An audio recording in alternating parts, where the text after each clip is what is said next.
Master World! Here we have another Tip Tuesday. And I was cleaning up to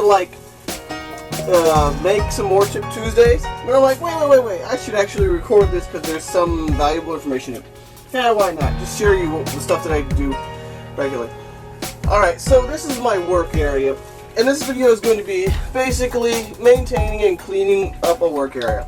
Now, what I have here is a cutting mat, and I'm going to kill a bug. I don't know how the bug got in here. Oh, this is my cutting mat, but it's basically just there as a reference for scale. It helps me measure things without having to actually bring like a ruler in or anything like that. And it's over a piece of bulletproof Lexa.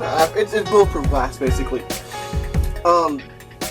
And so the advantage of what I'm doing with this here is that it's much easier to clean, and it's an even work surface. Now, around it, you may have seen some padding, some like a black area around it. This is a rug, basically, and that is my perimeter work surface. And so everything I do is to stay within those bounds, even if it's not on this particular piece, even if it's not on the visible work area. This keeps things like this foam from getting everywhere, and that's why it's up against the edges, so that it doesn't like creep in and get underneath. And we're gonna get into cleaning this. I really should just be doing this to save time because I want to clean up not just this this bulletproof glass, but the rug underneath of it too. But here we have a bunch of different things. We have XPS foam. This stuff is terrible to breathe, which is why you might have noticed I'm wearing a mask. That's why I sound a bit funny. And then there's also spray paint here. And there's wood shavings and a bit of hot glue over here. The hot glue, I'm going to actually pick up some of this dust so it doesn't, I'm doing the same trick you would do with like flour in a bakery, is lining it with a bit of dust so that it doesn't cling to the blade itself. But there you go. So I really like this bulletproof glass because it's so easy to clean compared to other work surfaces. I have that good old copper surface I work with for years and years and years. And it was really good for my hot tools, like so I didn't have to worry about it getting or damaging anything. It just happened to be a work surface I had on hand. Now the bulletproof glass also has a lot of resistance to heat, so I don't need to worry about putting my my hot glue gun or my hot knife down on the surface. I have a little bin for them over here. Just so that they have something to corral them, kind of.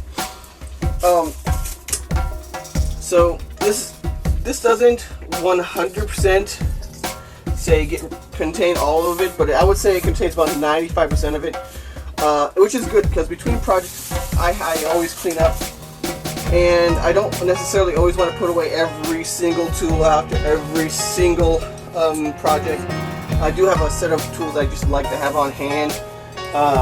Generally, so I do pick them up like so, and clean them off. The XPS foam is kind of staticky, so you want to definitely stand up and brush yourself off as thoroughly as you can before moving on to cleaning it up. Sorry, rock. So I'm going to try and quickly as possible. You want to keep this as as low of an angle as you can, so that you don't accidentally clip up like I did earlier when it catches on something. Yeah, we don't want to snag and actually accidentally cut myself. But as you can see, this just does an amazing job cleaning this up. You've probably seen this trick on windows when you spray paint, decorations and such on it, or when people spray paint decorations and such on it to our advertisements. Yeah, get out of here, cat! I'm working. Roar, bad cat. And yeah, it seriously just comes right off for them. Yeah, it comes right on off. I haven't had a real issue with anything at all so far. That's why I like this particular setup. Now the EVA foam mats are really good against particulates like the pink foam and say dust from wood pulp and such. But it is sensitive to heat, and since I use a lot of heat tools, that's why I don't tend to favor those. They're also pretty easy to damage. I don't know. I have here a cloth mat, a regular work mat, or just a kind of area rug here. The advantages are that it is a bit more durable, and it's a little bit more comfortable, I guess. But the problem is that it catches all of this foam and dust, and it's really hard to just kind of pick up and get off the material. We're gonna have to vacuum it. The foam mats, you can pretty much vacuum them right out.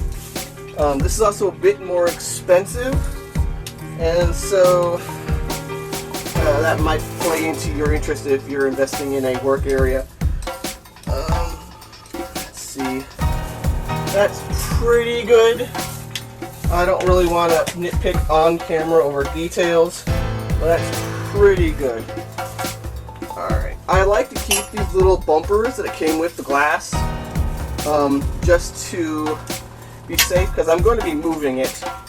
I'm going to be moving it off camera over here. Oh, this is actually quite heavy. Alright, and I'm putting it over here. Ignore this, guys.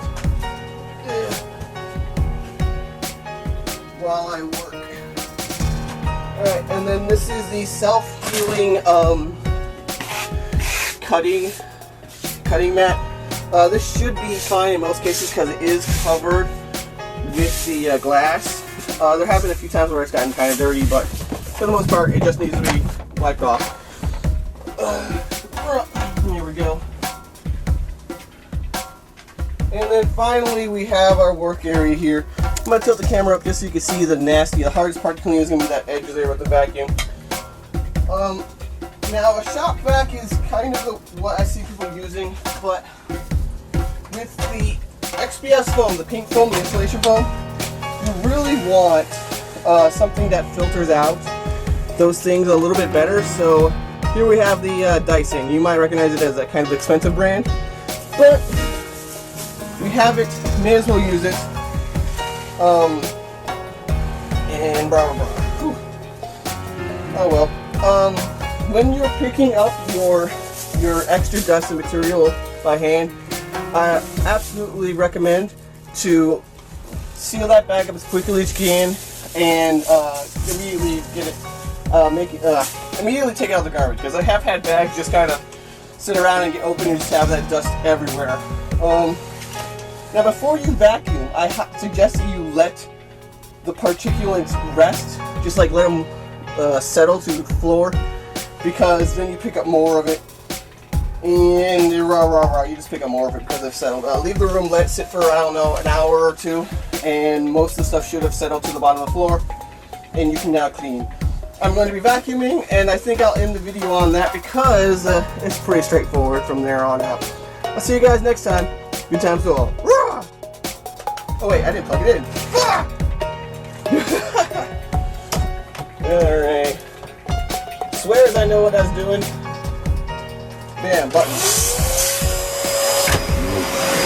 Hey, looks like you made it all the way to the end. If you're interested in more new tutorials, con coverage, and other cosplay shenanigans every week, hit that sub button to get it delivered hot and fresh to you.